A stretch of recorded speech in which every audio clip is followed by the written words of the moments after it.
Be on guard, Knack. These woods are full of dangerous creatures.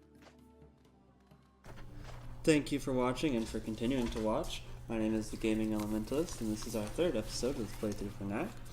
One of the things that we're going to talk about today is Japan Studio and the games that they've made previously and how that has influenced this game, as well as the games that we discussed in the last episode that Mark Cerney has worked on and how that has also influenced this game, basically where this game gets most of its ideas from in terms of the fact that nothing is really new. One of the things I was showing in this scene here is the fact that in a lot of the rooms in this game, if you feel like it, there are ways where you can just skip over enemies, especially the ones to explode.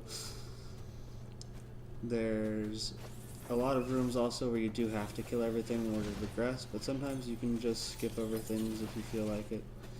You don't necessarily have to kill everything all the time. There's no experience in this game or leveling up, so there's no need to kill anything unless you have to. Here we're going to see our first goblin enemy in the game. They start out small just like Knack, and eventually once Knack gets bigger you'll see much larger and more difficult goblin enemies as well as other enemy types later on in the game. But for a while now we're going to be focusing on the goblin enemies. As far as Japan Studio goes, their first game they worked on was Parappa the Rappa in 1996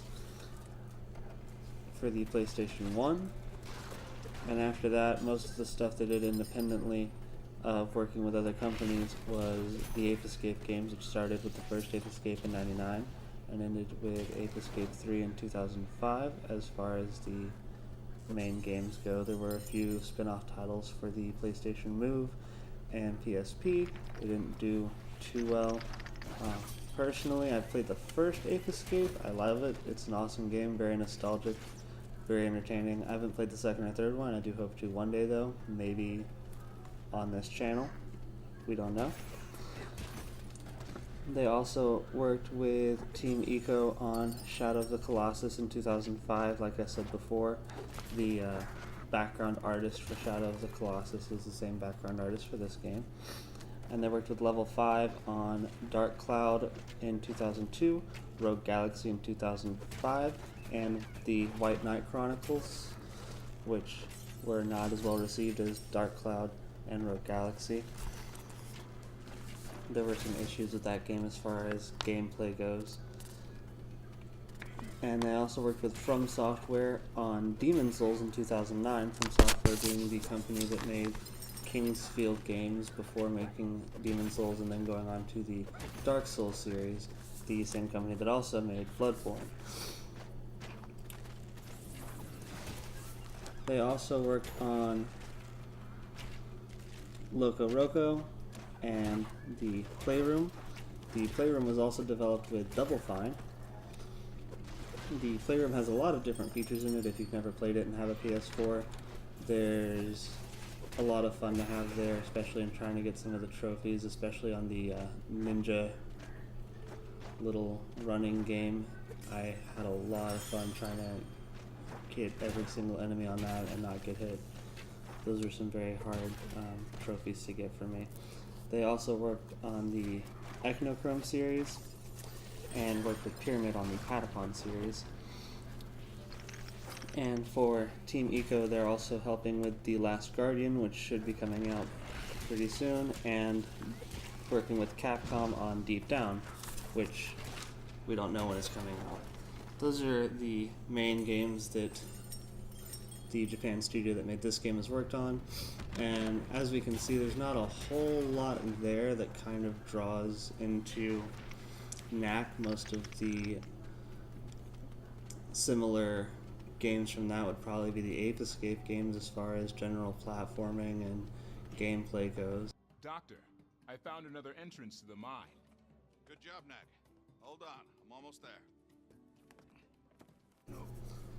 Here we're going to get a little bit of the history on the relics that Knack's made out of and how those are mined and used for These tunnels 100 years ago.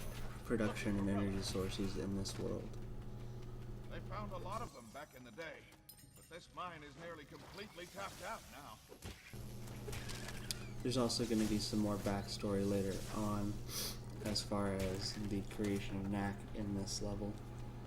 So it's a pretty interesting level for both story and gameplay purposes, since it's one of the first levels as the adventure begins, where it starts getting a little bit more difficult and you have to start really thinking about your individual moves more often.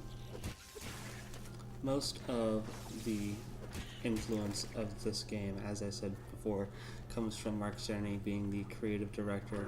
There's a lot of Jack and Daxter elements in this game as far as the level designing and the story goes, and despite the small part he had in working with Santa Monica in God of War 3, it's not credited, but he did mention in an interview that he took a lot from the way they worked on larger scale games and the fixed camera angles and the general linear level design progression with the differing backgrounds and sceneries, as well as the dodging with the right analog stick, are all things that he said he took from Santa Monica Studios in God of War 3.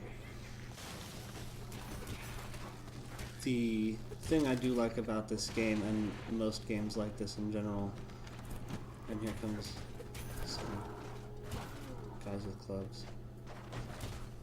The club guys are a little like the first thing you see that's really difficult to really fight you back, and here's some more Relics are always on the found in relics. buildings like this.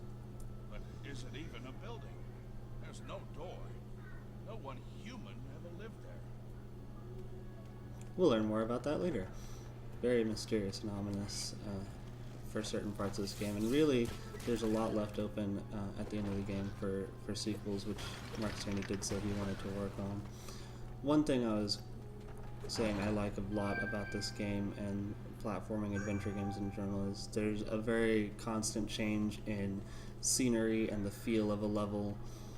It keeps things interesting visually. I like that. One of my favorite games that ever did that was, aside from Spyro games, they always have very differing level designs, was Mortal Kombat Deception, with the going to each individual realm and all of them being completely different from each other. It makes the game feel like it's continually interesting. The road's too old to take much more of that pounding. That's what your mom said. I don't know. That was me trying to be funny.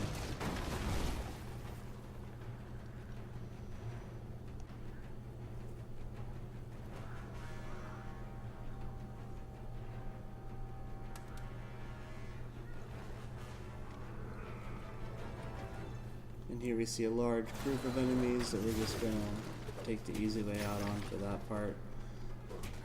And then try and fight off here one at a time. Grab some more sunstones. And we just got enough for that second super move to fill out. Here we get a whole bunch of relics, so it's easier to take these guys on hand to hand than it was for that last round.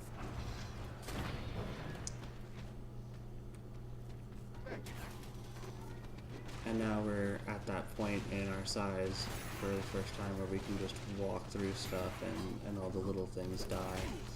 And even the bigger things are still easy to kill.